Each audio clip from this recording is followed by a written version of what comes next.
Welcome to our channel. నేను నవీన్. చిరంజీవి గారి సినిమాలో వేణుస్వామి గారు బంపర్ ఆఫర్ కొట్టేశారట. ప్రస్తుతం ఇదే వార్త టాలీవుడ్ లో వైరల్ గా మారుతుంది. అయితే విషయాలు ఏంటో తెలుసుకోవడానికి మనతో ఉన్నారు సినీ అనలిస్ట్ శ్రవణ్ గారు. సార్తో మాట్లాడు. నమస్తే సార్. నమస్తే అండి. సో ప్రస్తుతం వేణుస్వామి గారు ఒక బంపర్ ఆఫర్ కొట్టినట్టుగా తెలుస్తుంది. ఏకంగా చిరంజీవి గారి సినిమాలో ఒక ఆఫర్ వచ్చినట్టుగా తెలుస్తోంది. వాస్తవాలు ఏంటి?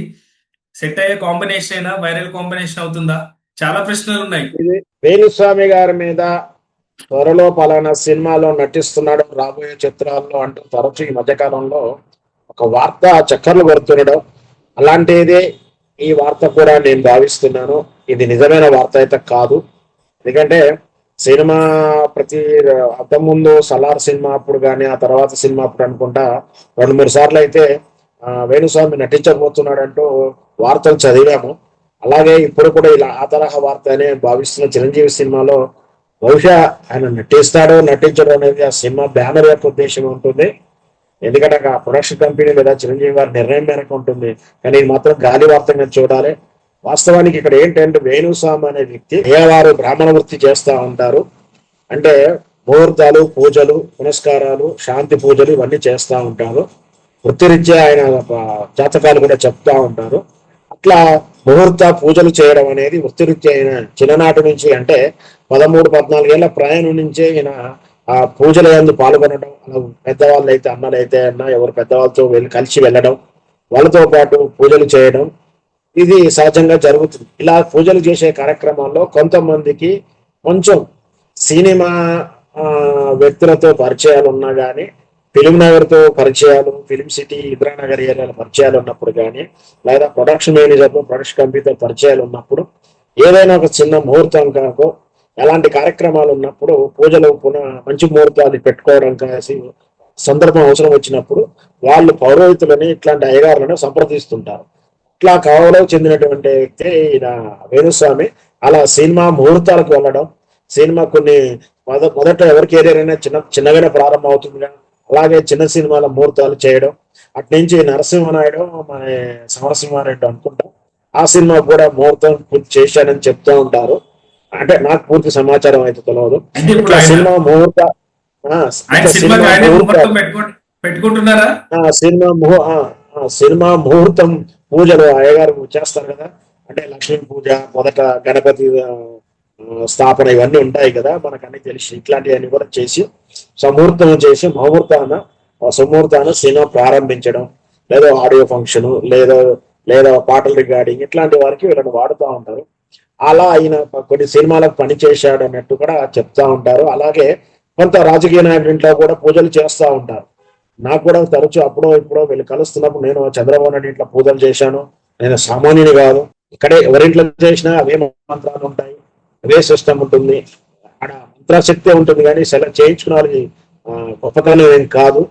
సో అయినా వీళ్ళని చంద్రబాబు నాయుడు ఇట్లా చేశాం, కేసీఆర్ గారు ఇట్లా చేశాం, చిరంజీవి ఇట్లా చేశాం, ఫలానా సినిమాకి మేము వర్తం చేశాం అంటూ ఆ సెలబ్రిటీల పేరు చెప్పుకుంటూ మేము సెలబ్రిటీలమే అన్న రేంజ్ పరిచయాలు చేసుకోవడం కానీ, వాళ్ళు తీసుకునే అది ఏదైతే ఉందో పౌరవి చేసినందుకు గాను తీసే దక్షిణ కానీ, లేదా ఫీజు కానీ ఏదైతే దాన్ని పీడిస్తుందో దాన్ని కొంచెం పెంచుకునే ఉద్దేశంతో చెప్పుకోవడం ఈ సాధారణంగా వృత్తిరీత్యా జరిగేగా చూడాలి.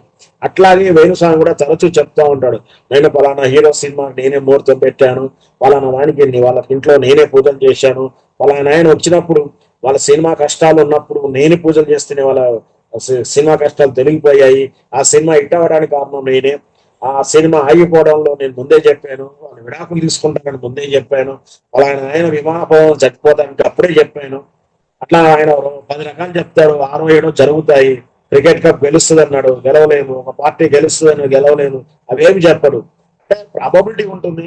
సరే అవన్నీ జ్యోతిష్ శాస్త్రం మీద మనం విమర్శించడం కాదు, కానీ జ్యోతిష్ శాస్త్రం నిజం, దాన్ని అవపోసన పట్టుకొని చెప్పగలగడం అనేది అది ఒక విద్య లాంటిది. కొన్ని సందర్భంలో జరగవచ్చు, జరగకపోవచ్చు. ఏ జరిగినా వేణుస్వామిని దాన్ని పబ్లిసిటీగా చేసుకుంటూ తన ఇమేజ్ ని పెంచుకునే ప్రయత్నం చేస్తూ నాకు ఇమేజ్ కావాలి, పబ్లిసిటీ కావాలి, నాకు సెలబ్రిటీ హోదా కావాలి ఆయనే చెప్పుకుంటూ ఉంటాడు. కాబట్టి తరచూ తన పేరు ఇలా వైరల్ అవ్వాలనో, తరచూ బయట డిస్కస్ జరగాలని కోరుకుంటుంటాడు.